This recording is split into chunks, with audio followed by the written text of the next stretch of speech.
Per i servizi speciali di Telambiente abbiamo oggi il piacere di presentare alle nostre telespettatrici e telespettatori l'intervista con l'ambasciatore di Cuba, José Carlos Rodríguez Ruiz. L'ambasciatore, oltre che essere rappresentante presso la Repubblica Italiana, è ambasciatore anche presso la Repubblica di San Marino e la Repubblica di Malta, ma è anche rappresentante permanente per gli organismi internazionali che sono la FAO, che naturalmente tutti conoscono in maniera chiara, poi per il PMA, che è il Programma Mondiale per l'Alimentazione, e per il Fondo Internazionale di Sviluppo dell'Alimentazione. Due temi importanti, due temi che vengono toccati quotidianamente sullo sviluppo mondiale, con ultimo, meno ultimo, quello dell'ambiente, che è un tema che poi toccheremo durante l'intervista. Grazie, signor ambasciatore, di aver ricevuto e di aver dato voce a Telambiente per toccare questi temi che in questa nostra prima di una lunga serie di interviste vorremmo dedicare a quello che è un avvenimento storico che lei ha molto ben delineato durante la festa che avete tenuto al Circo di Cuba a Roma per i 60 anni della rivoluzione e per non l'embargo ma per il bloqueo, che sono due termini completamente diversi. Bloqueo è quell'iniziativa che vuole strangolare l'isola di Cuba, come stanno facendo con altri stati. 1959, 1 gennaio, non era nato, è iniziata una grande storia, una storia che ha colpito tutto il mondo e che in Italia e non solo ha sempre avuto molti amici. Anzitutto grazie a voi per offrirmi questa opportunità. Effettivamente nel 1959 è iniziato quello che nel mondo intero si conosce come la rivoluzione cubana, ma in verità la nostra rivoluzione è cominciata nel 1868. Veniamo da una lunga storia di lotta per la nostra indipendenza e per la nostra sovranità. In primo luogo per liberarci dal colonialismo spagnolo, e poi quando quella lotta è stata vanificata con l'occupazione e con l'intervento statunitense della nascente Repubblica mediatizzata nel 1902,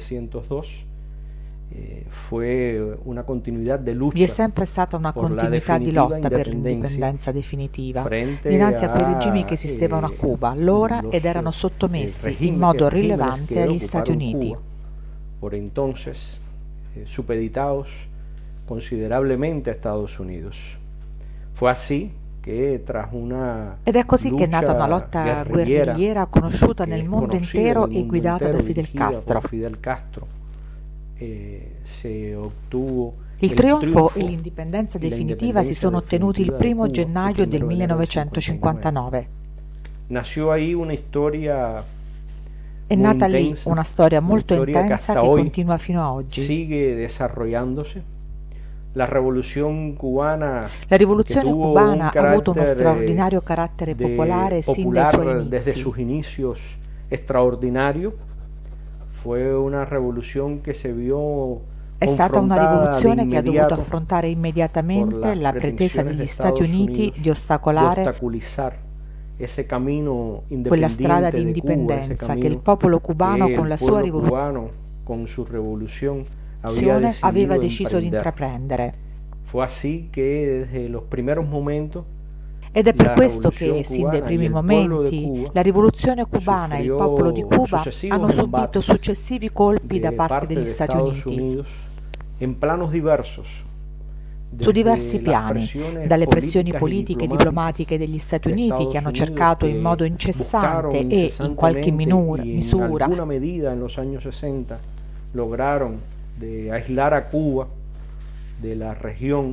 negli anni 60 hanno ottenuto, vale a dire poter isolare Cuba dalla regione con misure di scontro, di isolamento economico, così come misure finanziarie. Il bloqueo economico contra Cuba Il blocco economico contro Cuba è iniziato molto presto. Ci sono alcuni dati sin dalla sua formale introduzione, avvenuta molto presto. En fechas muy tempranas, pero la verdad es que de los primeros momentos ya el accionar estadounidense già da quei primi momenti, considerando la condotta statunitense contro la nascente rivoluzione cubana, si delineava la loro posizione contro quello straordinario progetto popolare che avevamo fondato e che stavamo affrontando in quel momento. Pero no bastaron esas medidas de presión políticas, diplomáticas, económicas, financieras. Non sono state sufficienti quelle misure economiche, finanziarie, commerciali e politiche, anche contro altri paesi. Non era abbastanza. E hanno scatenato contro Cuba anche azioni di terrorismo di Stato.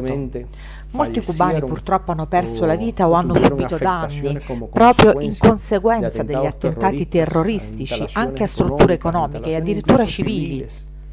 Incluso muchos deben recordar Va ricordato inoltre l'incendio provocato in un asilo, il Levantam, en el que pudieron morir cientos de niños, nel quale sarebbero potuti morire centinaia di bambini. Ma oltre a ciò siamo stati aggrediti militarmente. È nota la battaglia di Playa Girón, nella quale Cuba, il popolo cubano, logró derrotar la invasión mercenaria, sono riusciti a sconfiggere l'invasione mercenaria organizzata, preparata e appoggiata militarmente dagli Stati Uniti d'America nell'aprile del 1961. Ma siamo stati attori di una resistenza straordinaria durante la crisi del 1962, quando gli Stati Uniti hanno bloccato Cuba per impedire qualsiasi circolazione da e verso il nostro paese. Inoltre, quando l'umanità intera è stata minacciata da una possibile esplosione nucleare, gli Stati Uniti erano decisi in quel momento ad azioni di rappresaglia inaudita. Quindi con il rischio più grande, dopo la seconda guerra mondiale sofferta dall'Europa, di un'ecatombe nucleare e naturalmente di un'altra guerra mondiale. Ed è stato così in tutti questi 60 anni di lotta, questa persecuzione permanente da parte degli Stati Uniti. Ma io penso che oltre a ciò quello che caratterizza questi 60 anni sono le vittorie e la lotta di Cuba.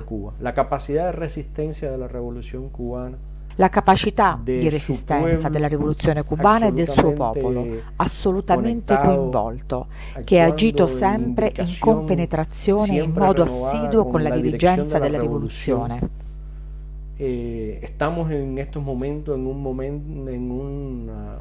Ci troviamo in questo momento in una fase straordinaria del nostro sviluppo. Si sta dando una continuità storica importante. Nuove generazioni di cubani stanno assumendo la direzione massima del paese.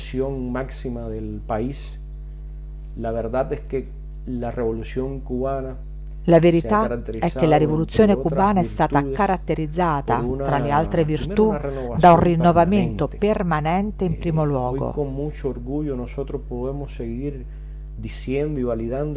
Oggi possiamo dire con molto orgoglio, possiamo continuare a dire che siamo un'autentica rivoluzione e continuiamo a evolverci. Continuiamo a ricreare costantemente la nostra rivoluzione. Non stiamo attribuendo un titolo storico quando parliamo di rivoluzione a un fatto che si è verificato nel 1959, ma stiamo caratterizzando un processo permanente di rivoluzione. Gli ultimi anni lo stanno dimostrando. Stiamo dicendo che quasi il 70% o più del 60% della popolazione attuale è nata dopo il trionfo della rivoluzione. E questo popolo cubano è quello che ha il grandissimo merito di sostenere la battaglia per la continuità di tale processo rivoluzionario. Abbiamo sempre avuto la fortuna, nel trascorso della nostra storia, di poter contare su una leadership straordinaria. Io credo che questo sia uno dei grandi vantaggi di Cuba, aver potuto contare nella nostra lotta per l'indipendenza dalla Spagna su figure come Maceo o come José Martí. Una figura straordinaria, una figura che nos marcó para siempre. Una figura straordinaria, una figura che ci ha segnato per sempre, che è riuscito ad accendere la nascente cubania, i sentimenti e i valori identitari del cubano. Ricordiamo che i tratti identitari cubani si forgiano proprio nella seconda metà del XIX secolo e inoculare in quella Cuba nascente alcune virtù di cui noi siamo portatori con molta forza del nostro modo di reagire contemporaneo.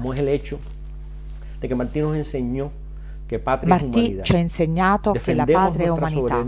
Difendiamo la nostra sovranità, la nostra autonomia, con molta forza, ma ci sentiamo sempre parte di una patria maggiore, che è l'umanità su cui regge propriamente la solidarietà, che è stata e continua a esserlo un vanto della rivoluzione cubana.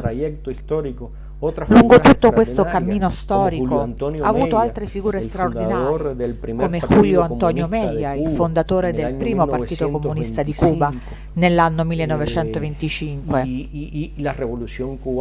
e la rivoluzione cubana con la leadership di Fidel Castro, Camilo e anche il Che, e così tanti altri come Raúl Castro, che sono state figure sempre non solo coerenti con gli ideali che difendevano, ma figure che si sono sempre mantenute del tutto integre nel loro modo di agire e dirigere il popolo. Ed è proprio questo un qualcosa che senza dubbio i nemici non hanno mai potuto, non sono veramente in grado, non rientra nei loro ragionamenti comprendere esattamente il modo di pensare degli avversari di Cuba. Per noi è normale, per noi questa interazione naturale tra la dirigenza della rivoluzione e il popolo cubano è stata una delle chiavi nella nostra vittoria costante, nonostante tutti gli ostacoli che abbiamo dovuto affrontare, tutte le difficoltà che abbiamo dovuto superare. Per questo io dicevo che proprio in questo momento ci troviamo dinanzi a una straordinaria opportunità di progresso della rivoluzione cubana. Sono stati intrapresi negli ultimi anni importanti processi per l'aggiornamento del nostro modello economico e sociale. Cuba ha raggiunto straordinari meriti e trionfi con la rivoluzione. Sono noti naturalmente successi nel settore della salute pubblica, dell'educazione. Cuba oggi gode di livelli di istruzione pubblica gratuita universale per tutti i suoi cittadini, che sono veramente al livello dei paesi sviluppati. La stessa cosa possiamo dirla per la salute pubblica. Ma non sono solo questi, bensì molti altri i successi che noi abbiamo raggiunto. Cuba ha una previdenza sociale straordinaria. Di poter dire per esempio che il bilancio del nostro paese dedica il 51% a 3 settori: educazione, salute e previdenza sociale. Quanti paesi al mondo possono darsi di questi tempi il lusso, perché davvero possiamo parlare di un lusso, che più della metà del bilancio della nazione sia assegnato a tali settori? E queste sono le cose che non vogliamo perdere. E questi processi che abbiamo intrapreso in questi ultimi anni li abbiamo finalizzati a garantire una capacità economica che ci permetta in modo solido, in modo sostenibile, non solo di rafforzare le conquiste raggiunte fino ad ora, bensì di acquisirne di nuovo e andare oltre. In definitiva stiamo costruendo una società che si muove, una società spinta da un principio che è quello di raggiungere un'equità sempre maggiore, una maggiore giustizia, e che ponga l'essere umano e la società al centro del suo agire. Non possiamo concepire lo sviluppo come tale, come succede in altri paesi, che si focalizzano sullo sviluppo economico e industriale come obiettivo fine a se stesso. Per noi invece il vero progresso economico è concepito come un mezzo per raggiungere uno sviluppo integrato molto più ampio che ponga l'essere umano al centro della sua motivazione. Una illustrazione appassionata e appassionante. Naturalmente questi 60 anni Cuba ha vissuto momenti anche tragici, ma proprio per quello che ha detto lei, per questa forza che il comandante Fidel e tutti gli altri, poi quell'altra icona che naturalmente ricorre sempre, è diventata anche un brand, perché poi il capitalismo, questo di Che Guevara, hanno dato forza a Cuba per essere indipendente. Io dico sempre, nonostante il bloqueo, nonostante tutto quello che è stato fatto pagare a Cuba, quando poi è caduta l'Unione Sovietica, a Cuba si vive meglio e di più che in tutti gli altri stati dell'America Latina e del Sud America, che non sono governati da popoli rivoluzionari, che non hanno avuto la fortuna di avere Fidel Castro. Sono modelli del capitalismo che stanno male, però la stampa di questo non ne parla. Vediamo a Porto Rico, dopo i disastri, il paese completamente abbandonato, come Haiti. Perché questo non riusciamo a farlo capire ai signori, i padroni della finanza globale e mondiale? Bueno, una pregunta que en buena lid no me la debiera hacer a mí.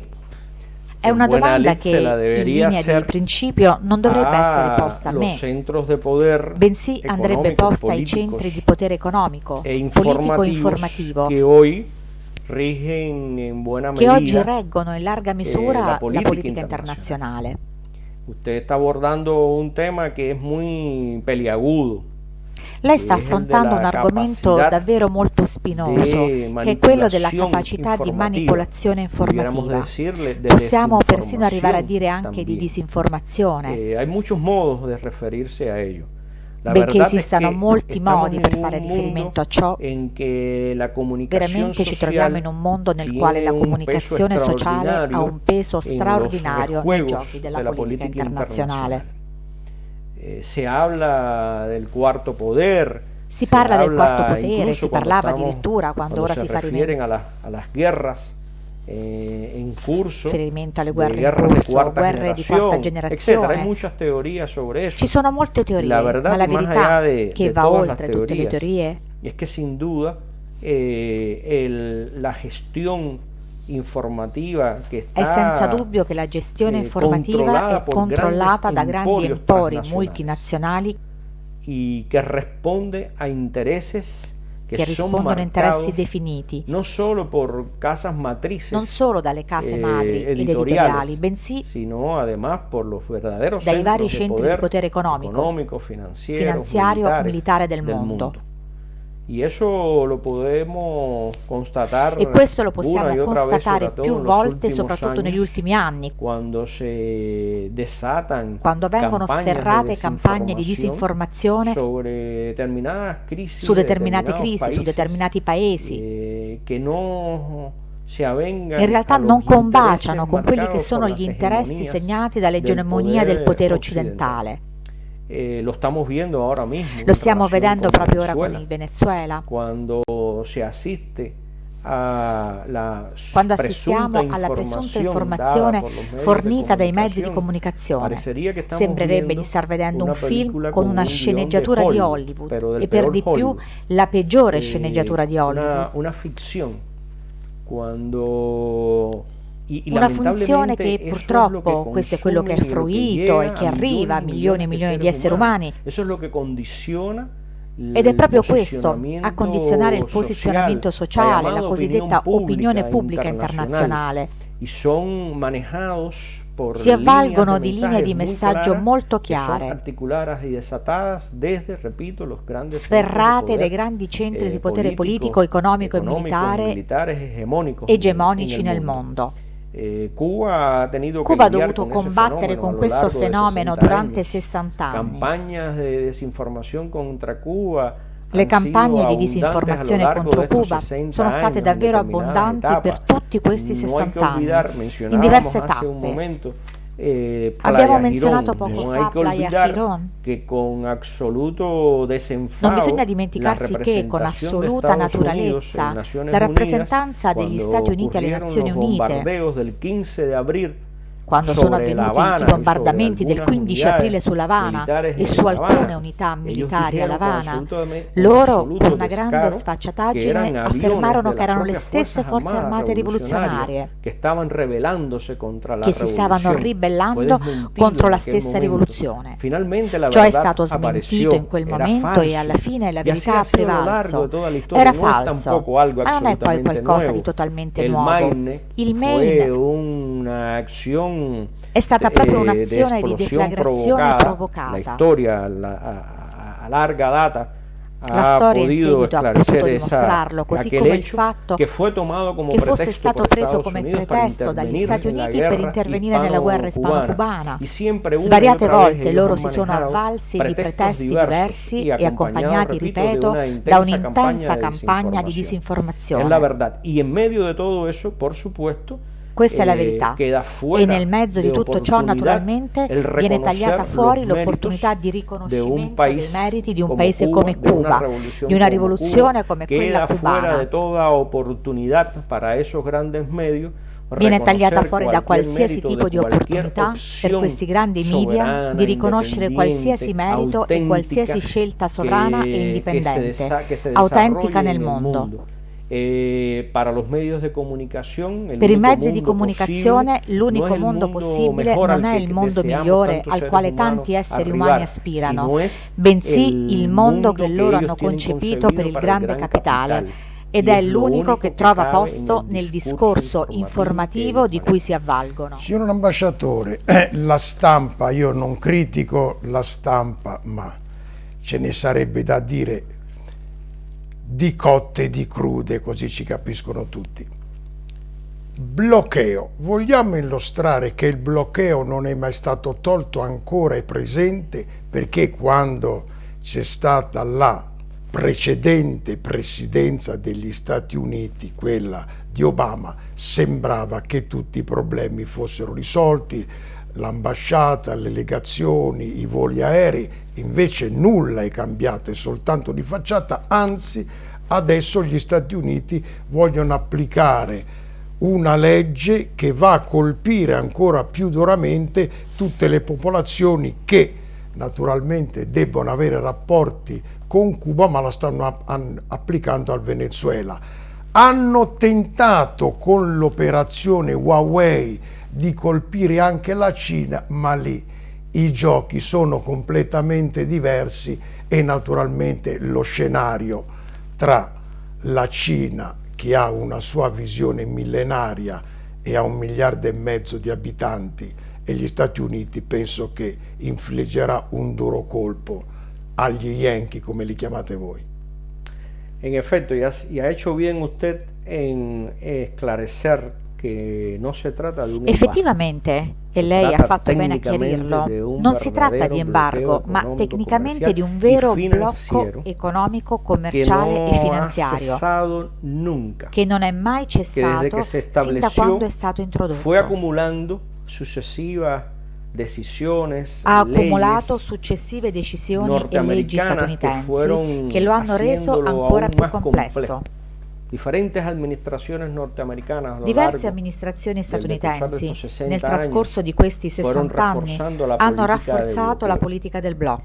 Hay en efecto una percepción equivocada en algunos lugares, en el sentido de que vi è una percezione erronea in molti luoghi, nel senso che il blocco sia stato eliminato dall'amministrazione Obama. Para nada. Con l'amministrazione Obama Cuba aveva iniziato una fase di conversazioni, di negoziazioni che erano positive, diciamo una strada che noi abbiamo sempre difeso, Anche subito dopo il trionfo della rivoluzione, Cuba ha ribadito in numerose occasioni la sua disponibilità a mantenere con gli Stati Uniti una relazione normale e civile, come dovrebbe prevalere fra tutti gli Stati, che vadano oltre le differenze politiche, che possano caratterizzare i rispettivi sistemi. Per noi è sempre stato chiaro, c'è una sola condizione che Cuba ha posto sempre, se possiamo parlare in questi termini, ed è quella del rispetto all'uguaglianza fra gli Stati e del rispetto alla sovranità di Cuba.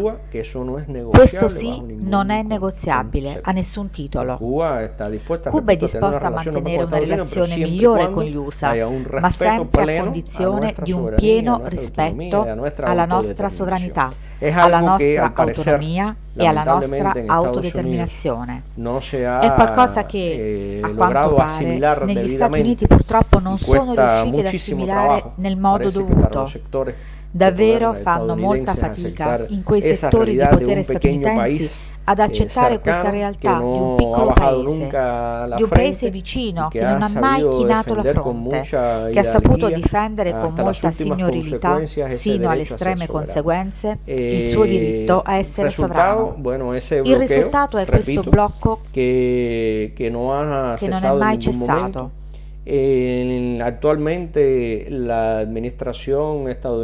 Adesso l'amministrazione statunitense sta compiendo dei significativi passi per inasprire il blocco. Lei menzionava proprio la legge Helms-Burton. La legge Helms-Burton non è una legge nuova. Faccia lo speakerato molto chiaro, perché qui in Italia non vogliono capire.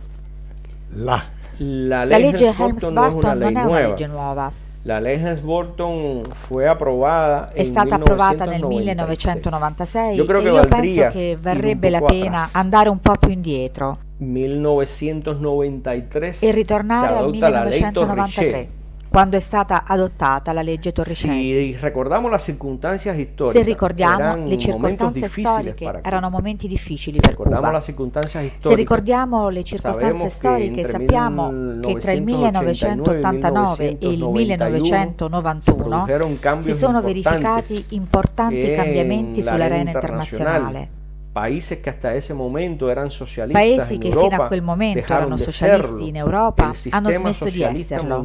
Il sistema socialista mondiale nel quale Cuba era inserita fino a quel tempo è rimasto smembrato. E naturalmente ciò ha provocato un danno significativo alla nostra economia. Ci siamo visti in poco tempo con un danno enorme al nostro commercio estero, il cui 86% si realizzava con questi paesi dell'Europa dell'Est, e in soli 2 anni abbiamo perso tutta la nostra capacità di collocare la nostra produzione che inviavamo a quei paesi, perché dall'altro lato avevamo un ferreo blocco che interferiva con tutte le nostre relazioni economiche, commerciali e internazionali in quel momento. Questo ha provocato una caduta straordinaria del nostro prodotto interno lordo e certo si è creata una situazione molto difficile. È stato un momento eccezionalmente duro nella nostra storia, un momento in cui il paese ha affrontato con una grande integrità e si è visto di fronte a un'alternativa. Sempre con una connessione straordinaria e molto coraggiosa tra la dirigenza del paese e in modo particolare il comandante in capo Fidel Castro e il popolo, che è sempre stato avvisato delle difficoltà che avremmo dovuto affrontare. Se vi è stato qualcosa di importante in tutto ciò, è stata la totale trasparenza da parte della direzione della rivoluzione, che ha parlato sempre con grande onestà al popolo delle difficoltà che avremmo dovuto affrontare. L'alternativa era chiara: o difendevamo la rivoluzione cubana, difendevamo tutto quello che avevamo raggiunto fino a quel momento, ma soprattutto difendevamo la possibilità di preservare la nostra capacità sovrana di avanzare, di progredire, verso sogni migliori e maggiori, ossia questo obiettivo lungimirante della rivoluzione, pur soffrendo difficoltà economiche e sociali molto dure, come quelle che abbiamo dovuto affrontare, oppure, ma questa sarebbe stata l'alternativa, avrebbe potuto zoppicare la rivoluzione cubana e chissà, ci sarebbe potuto essere un contributo statunitense a scapito della sovranità e della dignità del popolo cubano. Naturalmente questa seconda opzione non è stata proprio per nulla contemplata. Non era possibile che il popolo cubano, un popolo rivoluzionario con un'incredibile coscienza politica acquisita, potesse assimilare tale scelta. Pertanto il nostro cammino era molto chiaro per noi: resistere. Con tante difficoltà, erano anni molto difficili per noi, e in quel momento gli Stati Uniti hanno fatto i loro calcoli, hanno pensato che avrebbero potuto stringere la cinghia e far claudicare la rivoluzione cubana. Per questo nel 1993 viene adottata la legge Torricelli, che mirava a un rafforzamento dell'extraterritorialità del blocco economico, commerciale e finanziario. Siccome questo non era abbastanza, non essendo così efficace come desideravano, nel 1996 si decide di adottare la funesta legge Helms-Burton. Nel 1996, lo ricordo. È opportuno dire che in quel momento Cuba cominciava a ricollocare le sue relazioni internazionali. Importanti paesi industrializzati iniziavano a intavolare rapporti economici con Cuba, ed era propriamente quello che la legge perseguiva. Vale a dire interrompere quei contatti dell'Europa, dei paesi industrializzati, del Canada ed altri, e di far soccombere per asfissia la rivoluzione cubana. In quel momento alcuni paesi dell'Europa, l'Europa in generale, ci hanno messo la faccia e hanno affrontato gli Stati Uniti, adottando persino delle leggi nazionali antidoto per proteggere i cittadini dei paesi europei dinanzi a qualsiasi rappresaglia da parte degli Stati Uniti nella loro aspirazione di interrompere tutti i legami economici con Cuba. È stato anche costituito un comitato di reclamo presso l'Organizzazione Mondiale del Commercio e come risultato gli Stati Uniti hanno dovuto contenere una parte delle proprie pretese senza applicare il titolo terzo. La legge Helms-Burton ha 4 titoli. Il resto della legge è stata applicata sin dal primo momento. Invece per il titolo terzo, i diversi presidenti statunitensi che si sono succeduti hanno applicato il cosiddetto waiver, o la non applicazione ogni 6 mesi di quel titolo 3. Ebbene, è ormai nota la decisione degli Stati Uniti di iniziare ad applicare il titolo 3 del Helms-Burton. La legge Helms-Burton è veramente un obbrobrio che dovrebbe essere letto da tutto il mondo come un esempio straordinario dell'ignominia politica internazionale. Una legge di un'ingerenza impressionante, una legge che stabilisce apertamente, senza neanche tentare di mascherarlo, una legge così arrogante da non nascondere le pretese di affondare Cuba, di strozzare economicamente Cuba, non solo, ma di creare situazioni di strangolamento sociale a Cuba. Inoltre definiscono tutto il tragitto che dovrebbe percorrere un presunto governo di transizione, guidato già neanche in modo neocoloniale, bensì volgarmente colonizzato dagli Stati Uniti. Le decisioni previste qui per il post-rivoluzione che loro sognano, un modo di agire davvero vergognoso nel secolo XXI. Per questo dico che è qualcosa di ignobile nelle relazioni internazionali. Questa legge che viola tutti i principi del diritto internazionale. Una vergogna. E da poco ho detto che se volete davvero rivedere le reali viscere imperiali del regime degli Stati Uniti, è sufficiente leggere questo. È probabilmente il migliore esempio di questa calamitosa vocazione geoimperiale degli Stati Uniti. Ebbene, qui è chiara l'intenzione, questa ostinazione di far claudicare la rivoluzione cubana. Tuttavia, noi siamo molto tranquilli.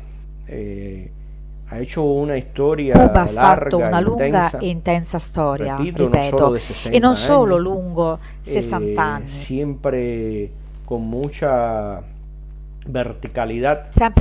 integrità per quanto concerne i propri principi. La rivoluzione cubana è una rivoluzione che si poggia su principi umanisti molto importanti, sui quali non siamo disposti a indietreggiare. Non siamo affatto disposti ad abbandonare il nostro ideale di portare avanti la rivoluzione cubana. Di vedere altresì con molto orgoglio che essa si riconosce e si identifica come socialista con molto orgoglio. Abbiamo compiuto dei passi importanti e ne stiamo compiendo altri. Noi lavoriamo per il nostro sviluppo, è quello che occupa propriamente il centro dei nostri sforzi e continuerà a farlo. Cuba aspira a un mondo pacifico, a un mondo di pace, un mondo di intesa e vuole apportare pace al mondo, apporta cooperazione al mondo, ma Cuba è disposta a difendere il suo diritto all'indipendenza e il suo diritto a continuare a progredire nella costruzione di una società sempre più giusta. Signor ambasciatore, adesso poi tocchiamo questo tema importante perché il suo ragionamento fa capire alle telespettatori la passione che il popolo cubano ha introiettato dal grande insegnamento di José Martí, Fidel Castro e tutti gli altri che conoscono di meno, perché il 24 febbraio a Cuba è entrata in vigore la nuova Costituzione. Ma prima di entrare in questo argomento vorrei così un breve cenno, ricordare sempre a coloro i quali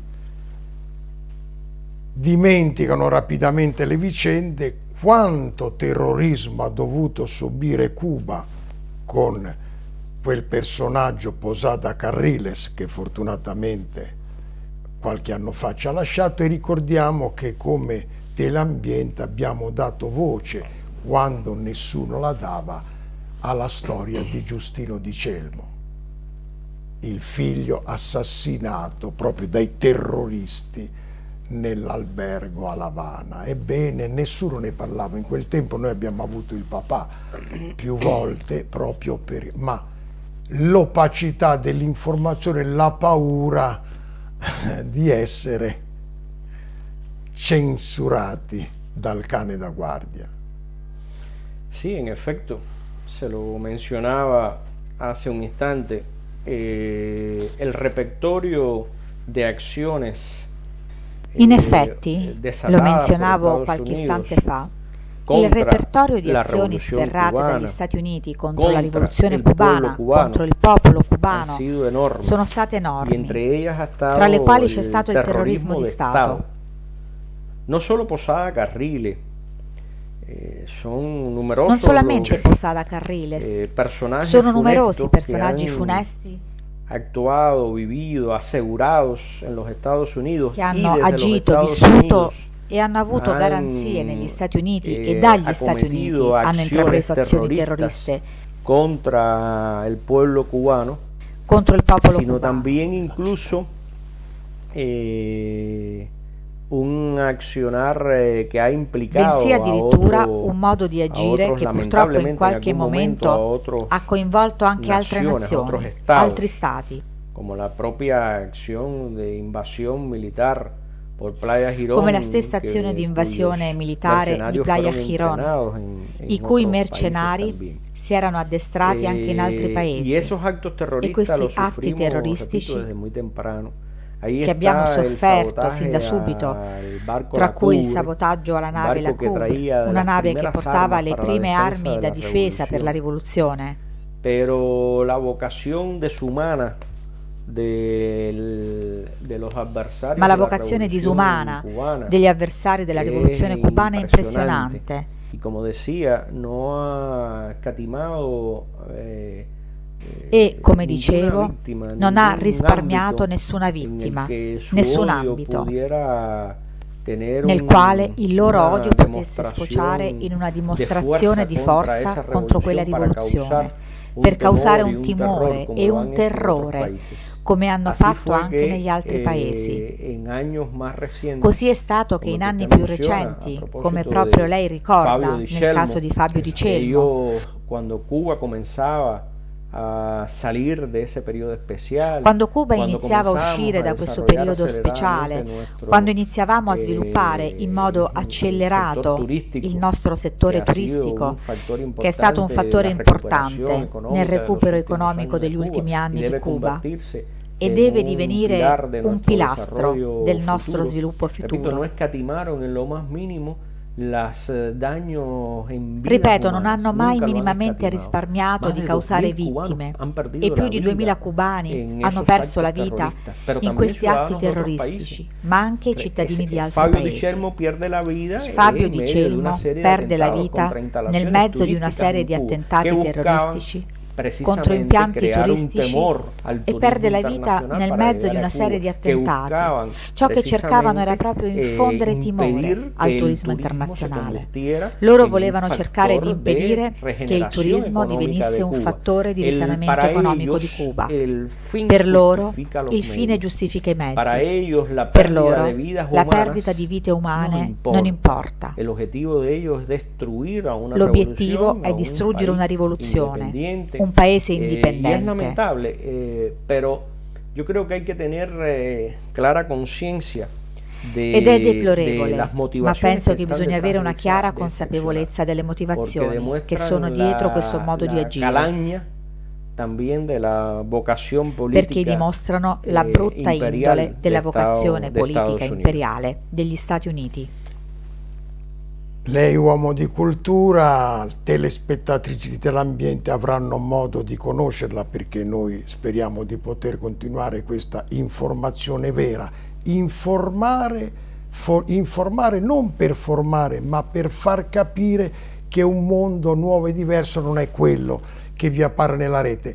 20 anni fa a Telambiente, io avevo i capelli neri, presentammo questo libro che le do insieme agli altri dell'editore Claudio Del Bello, La CIA in Guatemala, per far capire come i film che vengono fatti a volte non vengono poi interpretati in maniera completa dai cittadini dell'Europa e non solo. Ricordiamo poi che noi come Telambiente abbiamo il piacere, oltre di mandare tutti i filmati dedicati alle figure storiche di Cuba, anche quell'intervista bellissima che fece Roberto Rossellini a Salvatore Allende, ma passiamo a quello che è accaduto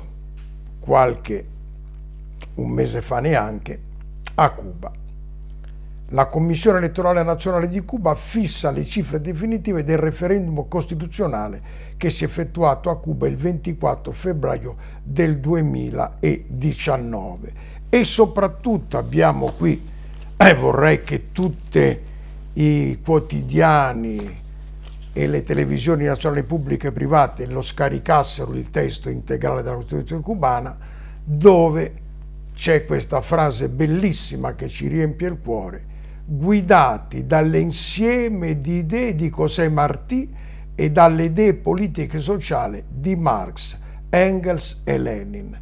Quindi questo taglia, come si dice, la testa a tutti quelli che ipotizzavano una caduta di tensione, un ripiegarsi su se stesso. La Costituzione cubana, che naturalmente illustrerà lei e io ho letto, prende nuovo slancio, prende nuovo vigore e impone quello che è un modello nuovo, ma sempre all'interno di questa visione socialista e sociale per i cittadini. Pero antes de hablarle de la Constitución, ya que usted tuvo a bien obsequiarme este libro. Prima di parlare della Costituzione, lei ha avuto la gentilezza di regalarmi questo libro, che si chiama La CIA in Guatemala. Forse sarebbe meglio parlare della CIA in tutti i luoghi, perché dovunque c'è la CIA, e purtroppo dietro molte delle storie alle quali facciamo riferimento c'è stata la CIA, ma non solo la CIA, ci sono tutti i gruppi della gestione imperiale degli Stati Uniti, come l'USAID, parlavamo poco fa, dell'uso delle informazioni. È impressionante come siano presenti strutture create dagli Stati Uniti per esercitare il loro dominio imperialista, neocoloniale nel mondo intero. Valdría la pena hacer un libro un poco más amplio. Dovrebbe essere previsto un altro libro un po' più ampio. Algo straordinario. Lei parlava della Costituzione. Sì, è vero, è un qualcosa di straordinario. Cuba, come le dicevo all'inizio, ha intrapreso alcuni anni fa una fase importante di aggiornamento del suo modello economico e sociale.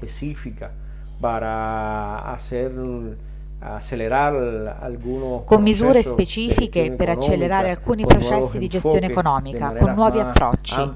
In modo più ampio e meticoloso sono state prese, ma senza dubbio era necessario nel momento in cui ci trovavamo, procedere con una riorganizzazione piena, armonica e integrale di tutto il corpus normativo del Paese.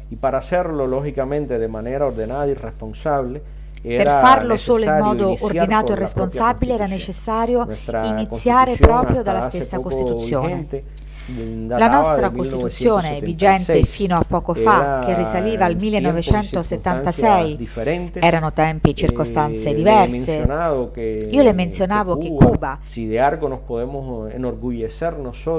se di qualcosa possiamo essere orgogliosi e poter dire con molta forza è che viviamo proprio in un processo rivoluzionario.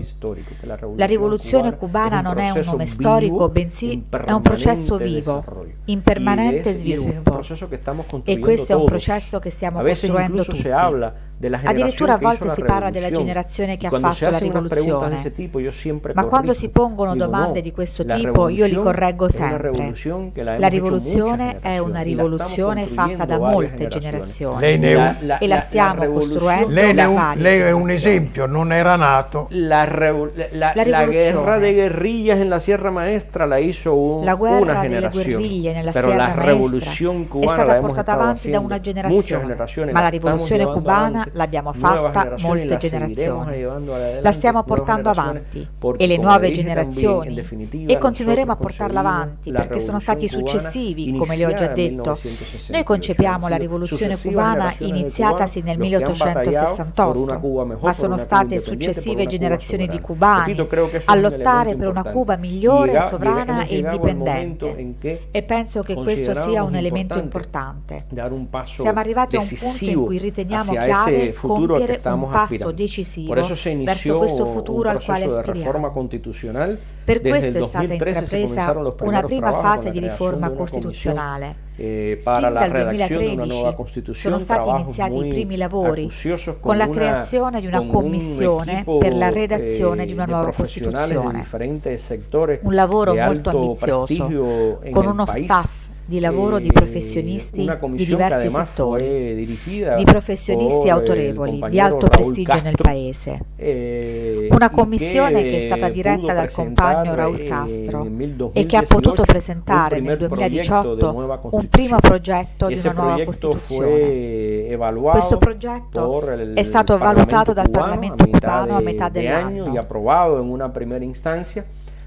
ed è stato approvato in prima istanza, e questo sì, voglio ribadirlo, il Parlamento per legge ha capacità costitutiva, ma ciò nonostante, considerando l'importanza straordinaria che rivestiva adottare una nuova Costituzione per il destino della nazione, si è ritenuto opportuno sottoporre tale testo alla considerazione della cittadinanza.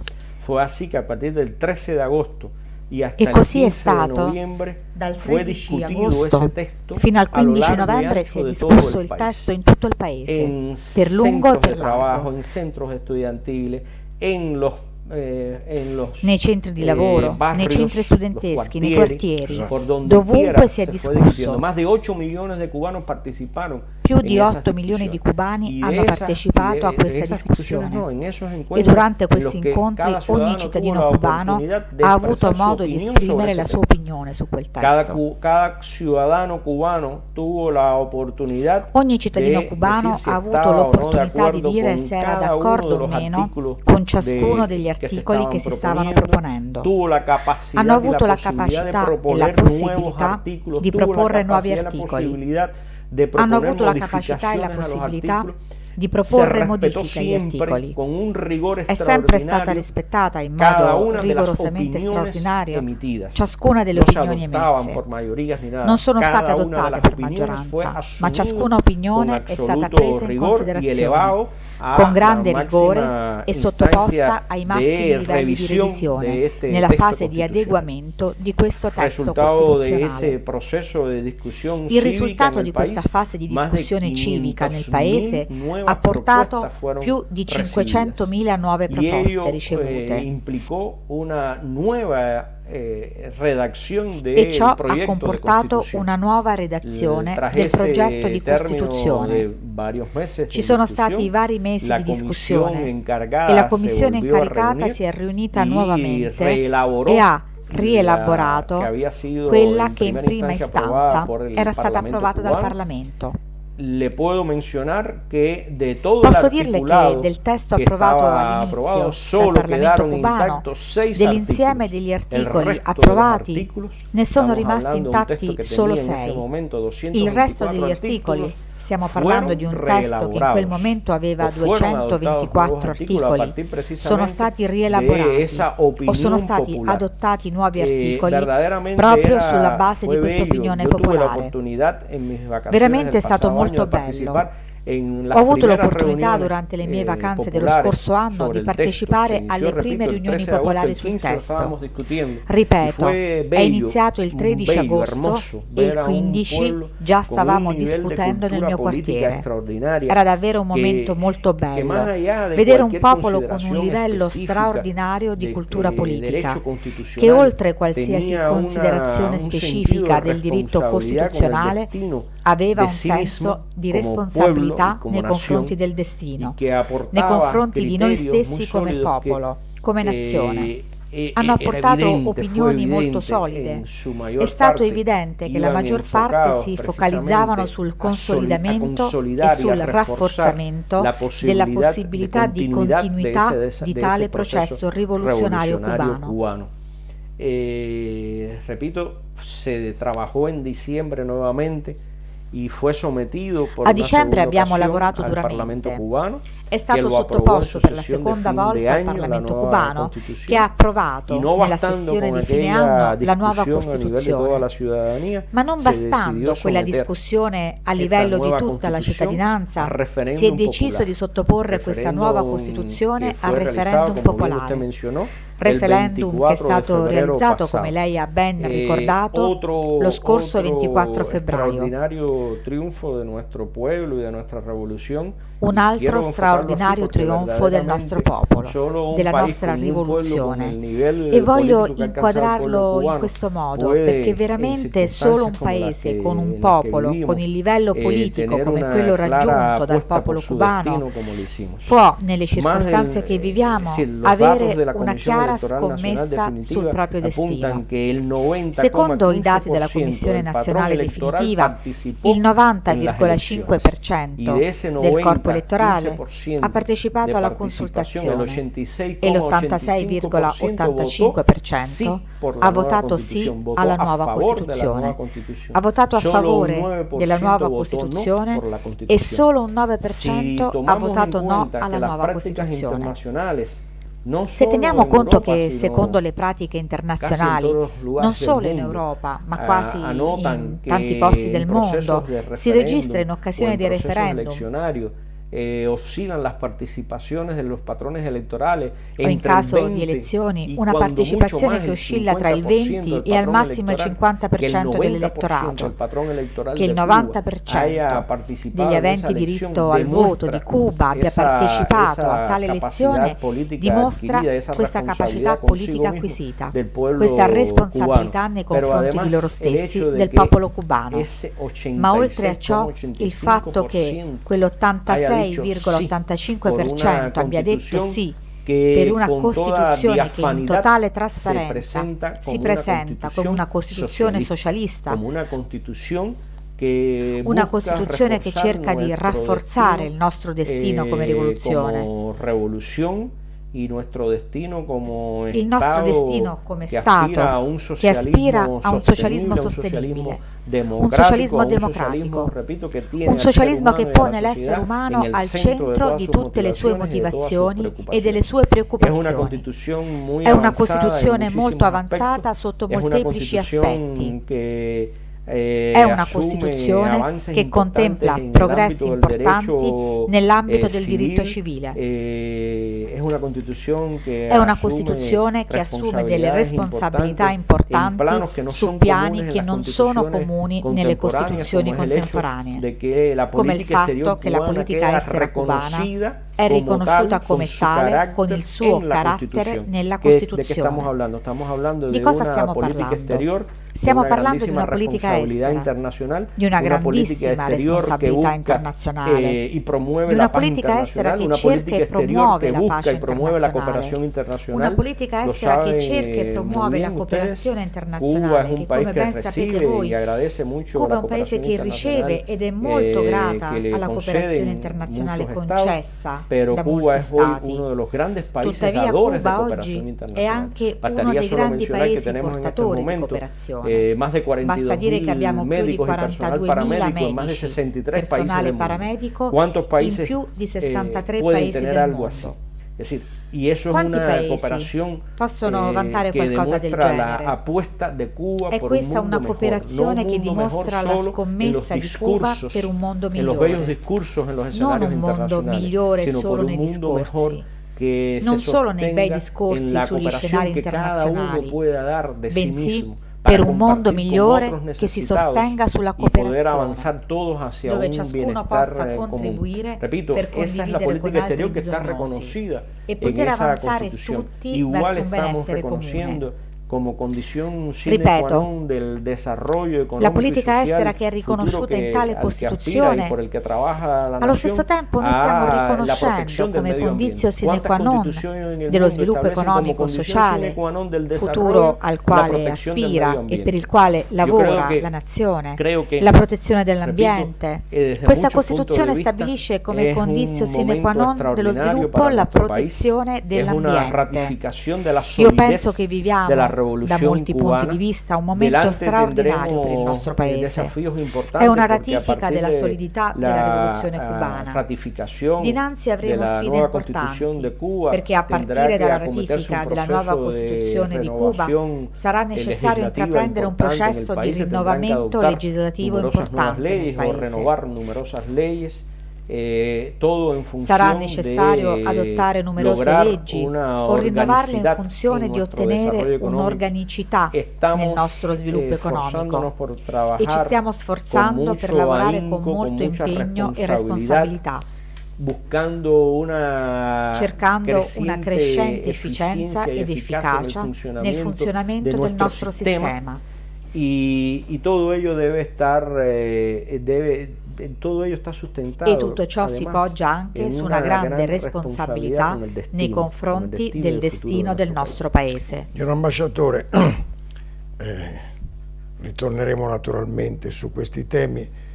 Due però clip precise, sempre per illustrare ai nostri telespettatori, ma alla stampa del nostro paese e non solo. Abbiamo detto che l'articolo 5 ribadisce il ruolo socialista e che vuol portare verso una società comunista. L'articolo 8 dice che lo Stato rispetta e garantisce la libertà religiosa della Repubblica di Roma, le istituzioni religiose sono separate dallo Stato, le diverse fedi e religioni godono di pari considerazione, e poi c'è quel tema che il diritto alla proprietà privata e all'iniziativa privata. ¿Qué quiere saber sobre eso? Yo creo que usted lo ha dicho. ¿Vuole sapere qualcosa ha mencionado su questo? los artículos Io credo che nosotros lei lo abbia hacemos detto. un reconocimiento Ha al menzionato derecho gli articoli. al libre credo religioso y Noi riconosciamo i diritti al libero credo religioso o all'esercizio di professare una o un'altra religione, no es algo nuevo, o di non professarne nessuna. Non è qualcosa di nuovo, è qualcosa che già c'era nella Costituzione precedente ed è stato un vanto di Cuba. Infatti è un paese con un crogiolo straordinario di manifestazioni religiose. Y eso siempre es uno de los derechos E fundamentales questo che è sempre stato uno dei diritti fondamentali che abbiamo difeso, come il diritto alla libera espressione, alla libera opinione di ciascun essere umano. È qualcosa di fondamentale. Ciò corrisponde al carattere del nostro socialismo, che è un socialismo, come ho detto, democratico, che si sostiene sempre sul diritto dell'individuo. Quando lei menziona la proprietà privata, non è assolutamente incompatibile con ciò e non è nemmeno incompatibile con un sistema socialista. Nella nuova Costituzione la proprietà privata non è neanche qualcosa di nuovo come riconoscimento legislativo nel nostro Paese, ma si è affermato in modo più chiaro e trasparente nella nostra Costituzione. Ma anche in modo più trasparente sono contemplati i diversi modelli di gestione economica sulla base dei diversi tipi di proprietà. Nella Costituzione sono riconosciute quella statale, quella cooperativa, quella pubblica, la proprietà privata. Effettivamente anche le diverse modalità persino di combinazione di queste proprietà. Naturalmente la Costituzione è sempre una carta magna che si definisce in linea di massima la sicurezza legislativa del Paese e successivamente dovranno essere adottate delle leggi più specifiche proprio per l'applicazione in ciascuno dei campi specifici, ma la linea strategica è definita.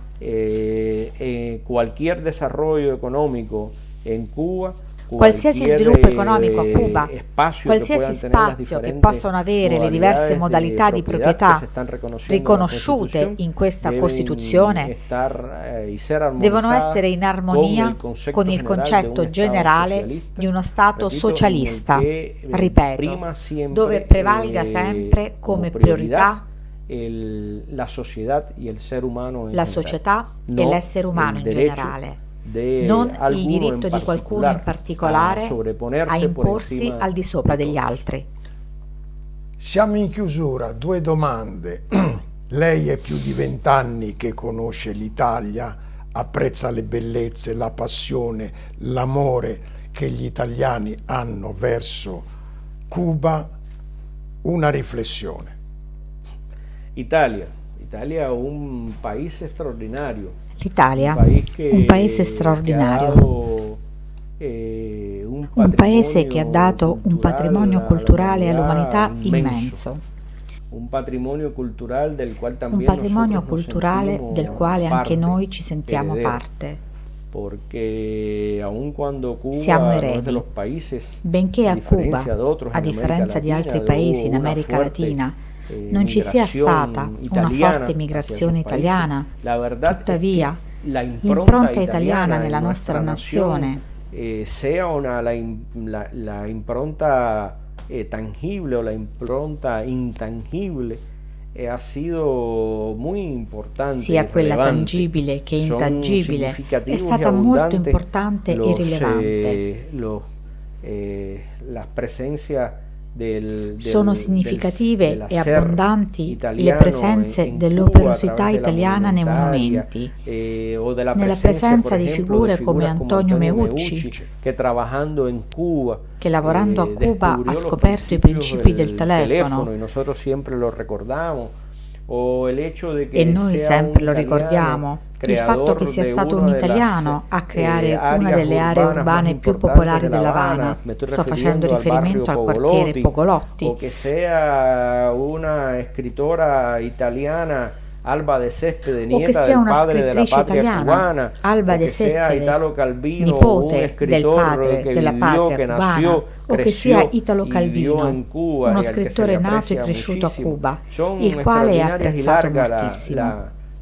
Sono straordinari ed estesi i tanti riferimenti che possiamo fare. Veramente la nostra cultura è una cultura che proviene da diversi tronchi madre. Viene dall'Africa, dall'Asia, ma viene anche dall'Europa e non solo dalla Spagna. Viene in grande misura dall'Italia. E voglio dirlo perché per noi lo straordinario valore dell'Italia non lo vediamo solamente come qualcosa di bello a distanza, come qualcosa di esotico e straordinario. Lo vemos come parte nuestra.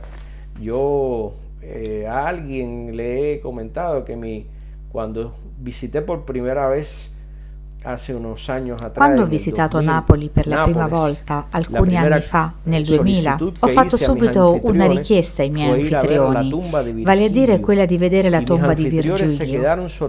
Loro sono rimasti davvero sorpresi dalla mia richiesta. Hanno sbarrato gli occhi. In quel momento gli ho detto: ma cosa succede? E loro hanno risposto che gli sembrava strano che un cubano arrivasse a Napoli e come prima cosa chiedesse di vedere la tomba di Virgilio. Io gli ho detto di essere sorpreso da quel pensiero. Mi sorprende che tu pensi ciò, perché Virgilio è tuo così come mio. Con questo voglio fare notare che davvero si tratta di un patrimonio che condividiamo. Ebbene, l'Italia, un paese che ha portato a Cuba non solo l'impronta di cui parlavo prima, ha portato anche i combattenti alla guerra di indipendenza dinanzi al colonialismo spagnolo, i Mambì italiani, che con lo spirito garibaldino dell'epoca sono andati a combattere in quel luogo che allora rappresentava il miglior posto, il posto di maggiore ribellione nel mondo, che era Cuba. E poi così abbiamo sempre avuto una presenza italiana, la stessa rivoluzione cubana, un italiano. Gino Donè, un combattente del Gramma, sempre lo ricordiamo, era italiano ed è stato sempre al fianco di Cuba. Siamo dei popoli con uno spirito rivoluzionario importante. Italia fue un país que hizo un minuto de silencio en su parlamento cuando murió Antonio Maceo. L'Italia è stato un paese che ha fatto un minuto di silenzio in Parlamento quando è morto Antonio Maceo.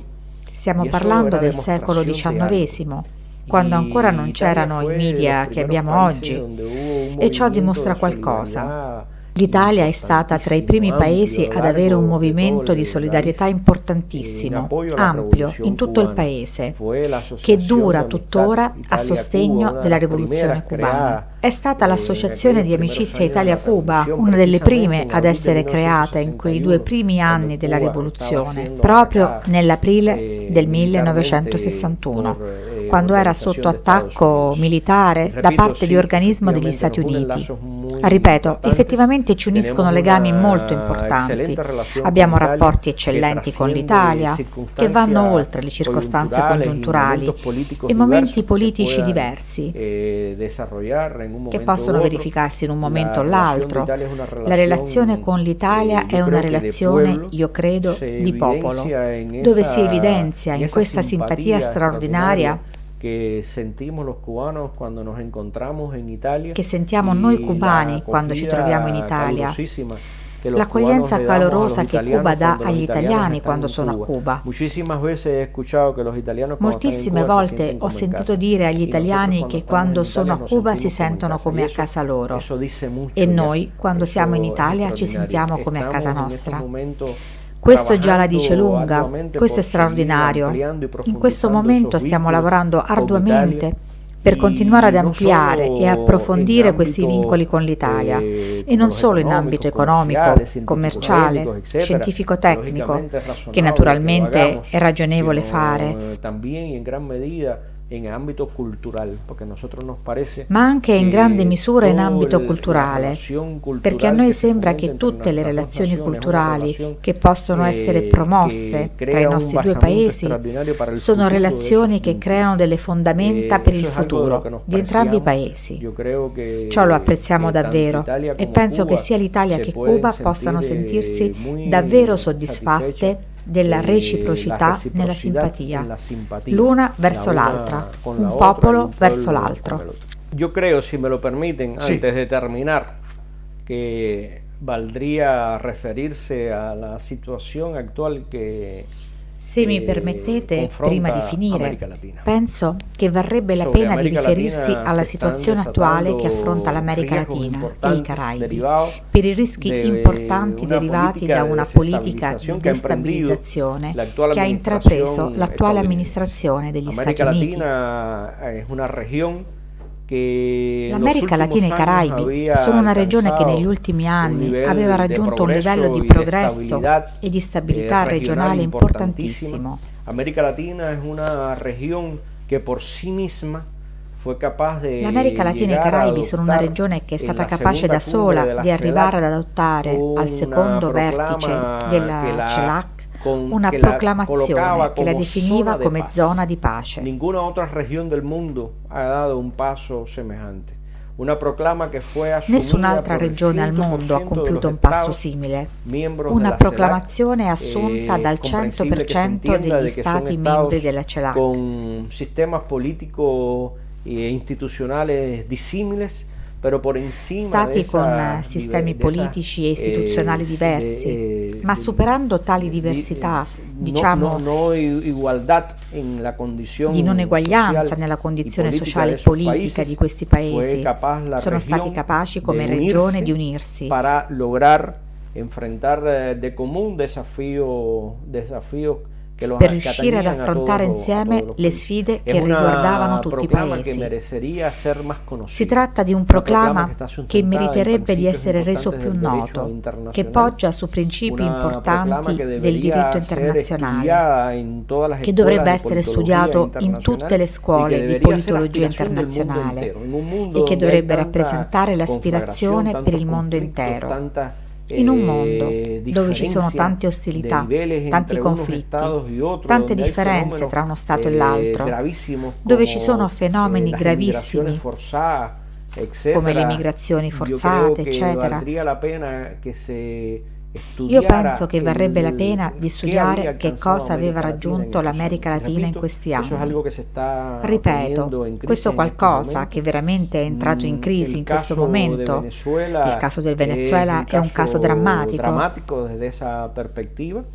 Un país que E da questa ha- prospettiva que un venía paese che aveva intrapreso una rivoluzione sociale importante, la rivoluzione bolivariana, y un país al que se le han aplicado como se le aplicó un paese a la al quale è Revolución stato Cubana también applicato, en años pasados, così come è se stato aplicaron applicato sobre anche alla otros rivoluzione estados, cubana como negli el anni mismo passati, Salvador Allende, così que come fue sono state desestabilizado, applicate contro se altri aplicaron- stati, se ha come lo aplicado- stesso venido Salvador applicando una Allende che política fu de acoso destabilizzato. económico y financiero por Sono parte state de applicate Estados politiche di Unidos, que ha persecuzione ido economica e creando finanziaria dificultades, da parte degli y Stati Uniti, una creando delle Venezuela que en estos difficoltà. momentos Un está Venezuela che in afrontando questo un momento sta grave affrontando riesgo un grave rischio en per la sua stabilità. en su estabilidad. Pero no solo Venezuela, sino también toda la región. Más Ma non allá solo il de Venezuela, la bensì postura tutta la en regione. relación con Andando Venezuela oltre y quelle la che situación possono interna de essere le Venezuela, diverse para posizioni Cuba es nei muy rapporti claro con il lo que Venezuela ocurre allí. o Cuba con lo la ha dicho con situazione toda interna del claridad. Venezuela, Nosotros apoyamos per Cuba è plenamente chiaro ciò che sta al succedendo lì. gobierno de Cuba, Nicolás con la Maduro, dovuta al único que chiarezza, reconocemos, dice: al gobierno noi del appoggiamo presidente constitucional de pienamente Nicolás il Maduro, governo a la di Unión Maduro, Cívico-Militar de che è Venezuela, a la l'unico che Revolución riconosciamo, Bolivariana. il Pero governo repito, del más allá presidente de los costituzionale che è posicionamientos que uno u Maduro. otros estados puedan tener en Riconosciamo relación la sovranità del con Venezuela, Venezuela, l'unione Cuba civico-militare ha estado haciendo e la un llamado rivoluzione internacional bolivariana. las últimas Ma semanas a que la indipendentemente comunidad dalla posizione che possono avere gli uni o gli altri stati nei confronti del Venezuela, Cuba nelle ultime settimane ha lanciato un appello affinché la comunità internazionale assuma una responsabilità decisiva allo scopo di evitare una possibile guerra in Venezuela, come corollario della persecuzione diplomatica, politica, economica e finanziaria che gli Stati Uniti hanno predisposto con la partecipazione deplorevole di altri contro il governo costituzionale del Venezuela. No solo las pérdidas de vidas humanas en Venezuela che no, sarebbe deprecabile non solo le perdite di vite umane in Venezuela, che naturalmente non avrebbero nessun colore ideologico, bensì le possibili conseguenze espansive di un eventuale conflitto militare nella regione. No hay que olvidar che sigue siendo America Latina la región de mayor desigualdad. Non bisogna dimenticare che l'America Latina continua a essere la regione con le maggiori disuguaglianze nel mondo intero. E ogni disuguaglianza è un potenziale conflitto. La regione potrebbe diventare una polveriera. Io penso che non sarebbe opportuno, perché poi non sarebbe possibile comprendere come alcuni possono lamentarsi a posteriori, con l'argomentazione di non aver compreso bene quello che stava succedendo lì. L'allerta è chiara. Purtroppo abbiamo dei precedenti importanti al mondo. Di guerre che sono state scatenate con pretesti importanti su timori infondati, attraverso campagne di disinformazione di massa. Non dobbiamo dimenticare che la guerra contro l'Iraq è scoppiata proprio sul presunto possesso da parte del governo di Saddam di armi di sterminio biologico. Ciò era falso ed è stato posteriormente riconosciuto. Così, una dopo l'altra, tutte le guerre che negli ultimi anni gli Stati Uniti hanno scatenato nel mondo si sono sempre fondate su temi che, se da un lato potrebbero sembrare rispettabili, come quelli della democrazia, in realtà sono manipolati da tali campagne politiche ordite da loro stessi, ma soprattutto con pretesti falsi. Purtroppo oggi in Venezuela si corre un rischio grandissimo e una dimostrazione chiara ed evidente che gli Stati Uniti sono il maggiore pericolo per la pace mondiale. Nuova Costituzione con un giovane presidente, un presidente che naturalmente noi leggiamo le cronache, è stato pupillo di Raúl Castro. Bueno, yo creo que no solo ha sido pupilo. Io penso che non solo sia stato un pupillo di Raúl Castro, lo è stato anche di Fidel Castro ed è stato pupillo, come lo siamo tutti noi, di quella generazione che ha lottato nella Sierra Maestra e della stessa rivoluzione cubana. Siamo figli e alunni della rivoluzione cubana, che ci ha insegnato a essere in grado di difendere i nostri ideali fino alle conseguenze più estreme e soprattutto ad essere coerenti nella quotidianità dello sforzo. Il presidente Díaz-Canel è un esempio di tutto ciò. Un esempio anche dell'interazione permanente e stretta tra la dirigenza della rivoluzione e il popolo cubano. Lo vediamo lavorare quotidianamente insieme a tutto il governo, muovendosi in lungo e largo per il paese, toccando direttamente le diverse realtà e i differenti ambiti della vita economica e sociale del nostro paese e affrontando situazioni difficilissime come quella che abbiamo vissuto con il tornado che ha colpito all'inizio dell'anno l'Havana in modo particolare e che purtroppo ha creato danni importanti alla nostra città. Ripeto, è uno sforzo senza tregua, è uno sforzo che esige la responsabilità di essere prosecutori, come lo ha il presidente Díaz-Canel, di